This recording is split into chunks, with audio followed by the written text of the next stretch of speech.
The day your daughter gets her first period is the wrong day to start figuring out how you feel about periods. And yet, that is when most of us start. She comes to you, or she doesn't come to you, and you improvise. You say something warm and slightly wrong, or you say nothing and hand her a packet, and then you spend the next week wondering whether you handled it properly. You have time to fix that. Almost certainly, you have about 2 years. These are the 10 things worth knowing before it happens, not after.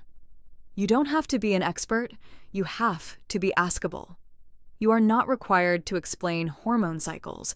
You are not going to be tested on anatomy.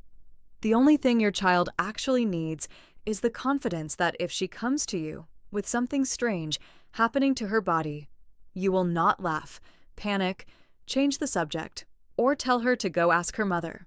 That's it. That is the whole job description. A parent who says, "I don't know, but let's find out together," is doing this correctly. A parent who knows everything but flinches is not. Children decide very early who is safe to bring things to.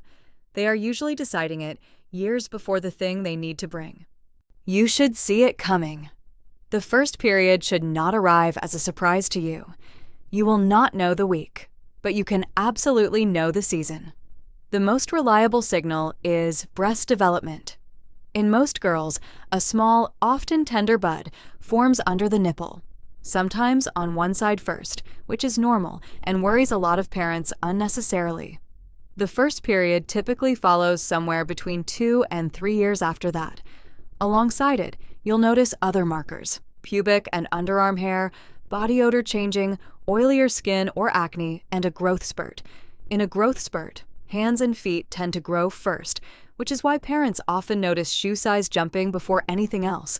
That's not the first sign of puberty medically, but it is frequently the first sign a parent actually registers. So, shoes suddenly not fitting, deodorant suddenly necessary, and a bra conversation 2 years ago. That combination means you are in the window. Most girls start between 10 and 15. The average is around 12 to 13, and Indian studies land in that same range. If she reaches 15 with no period at all, that's worth a doctor's appointment, not an emergency, a check. Check your own baggage first. This is the point most people skip, and it is the one that changes the most. Many mothers had a first period that was frightening, or shameful, or handled badly by someone who should have handled it better. Many were made to sit apart, or told not to enter a kitchen, or given a pad and no explanation at all. And that memory travels. It comes out as urgency, warning her about the pain before she's felt any, warning her about men before anything has happened, layering your fear onto a body that hasn't done anything wrong yet. Your daughter deserves her own first period. Not a rerun of yours. For fathers, this looks different, but matters just as much.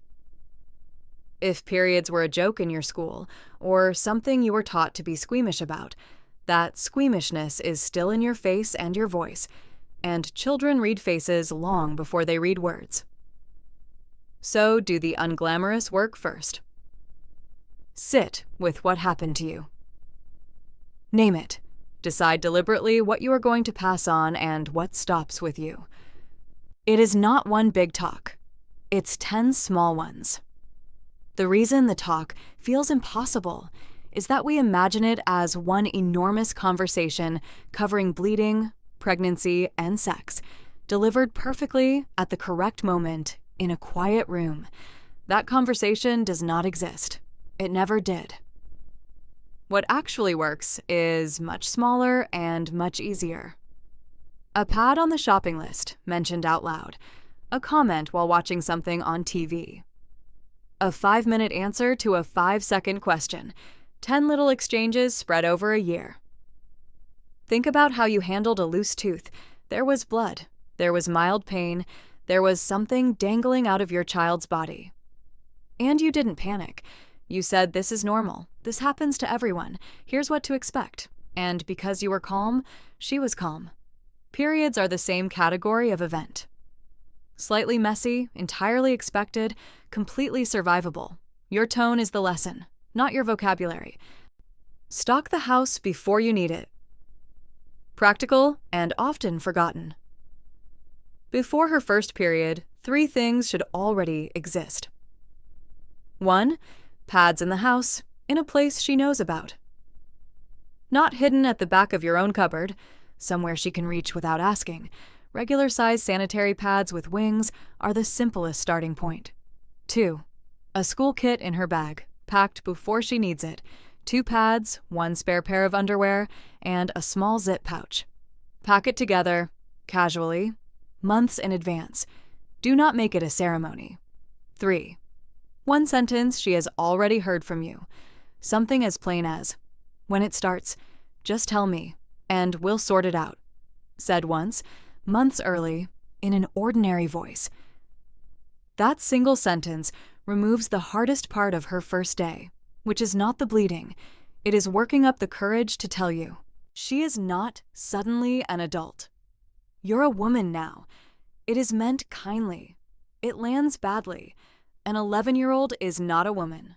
Her body has begun a slow biological process that will take years to complete, and none of it has changed who she is or what she's ready for. When we mark the first period as a graduation into adulthood, real things follow. Restrictions arrive. Freedoms disappear. Suddenly, she can't go where she went last month, dress how she dressed last month, play what she played last month. She will notice that her body cost her something, and she will quietly blame her body. A period is not the end of childhood. It is a stage of childhood. Treat it that way, and she gets to keep the rest of hers. Periods don't make a girl. Unclean. Around the world, many girls grow up hearing different rules about periods. Some are told not to enter places of worship. Some are told not to touch certain foods. Some are told not to wash their hair, or avoid sports, or stay away from other people.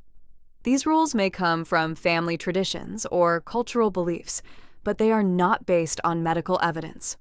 A girl can bathe during her period. In fact, warm water often helps reduce cramps and helps her feel more comfortable. She can cook, she can exercise, she can swim, run, dance, and continue her normal daily life. None of these activities are harmful simply because she is menstruating. But the biggest harm isn't caused by the rules themselves. It's the message a young girl quietly receives when she's treated differently every month or made to feel like she needs to hide. She doesn't think, "This is just an old tradition." She begins to wonder, "Is there something wrong with me?" And once a child starts believing that her own body is somehow shameful, that belief can stay with her for years. You may not be able to change every tradition your family follows, but you can change the conversation your daughter has with you. You can tell her, calmly, clearly, and with confidence, your period doesn't make you dirty. It doesn't make you less worthy. It's simply a healthy and natural part of growing up. And sometimes those few words become the difference between a girl who grows up feeling ashamed of her body and one who grows up trusting it. Know the red flags and say them out loud. Periods are normal. Periods can also go wrong. Both are true, and your child needs the second sentence as much as the first. Tell her plainly, in these words, before she needs them, to come to you if she is soaking through a pad faster than every 1 to 2 hours. Bleeding lasts longer than 7 days. Pain stops her from going to school, sleeping, or getting out of bed. Once periods have started, more than 3 months pass with nothing. Her mood shifts so severely each month that it disrupts her life. Behind those signs sit real, treatable conditions. Heavy bleeding that causes serious anemia, endometriosis, thyroid problems, PCOS, and the severe form of premenstrual symptoms known as PMDD. The danger is not the condition. The danger is silence. Doctors regularly meet girls who bled for weeks and said nothing because the household rule was that periods are not discussed. If you teach her that this subject is unspeakable, you have removed her ability to ask for help at exactly the moment she needs it most. The first year is supposed to be messy. Her first period may be 4 spots of brown. Her second may not arrive for 2 months. The third may come in 3 weeks. That is not a problem. In the first year or two, cycles are commonly irregular. The system is still calibrating. Cycles anywhere from 21 to 45 days apart are within normal range at this age. Which means, don't panic. Google after the second month. Don't start supplements. Don't take her for tests she doesn't need. Track it, don't chase it. A note on a phone or a mark on a calendar is enough. Within about 2 years, a pattern will emerge on its own, and if it doesn't, that record is exactly what a doctor will want to see. This is not only a mother's job. In most homes, this entire subject is handed to one woman, a mother, an aunt, an older sister, a grandmother, and everyone else steps back and calls it respect. It isn't respect, it is avoidance, and children can tell the difference. When a father can buy pads without a performance of embarrassment. When a brother is told, once, calmly, that this isn't a joke, and that's the end of it. When nobody in the room changes their voice when the word is said.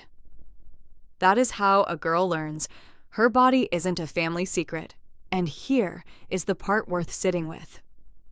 Whatever your own first period was like, whoever failed to prepare you, whatever you were told, however alone you felt, you are now the person on the other side of that conversation.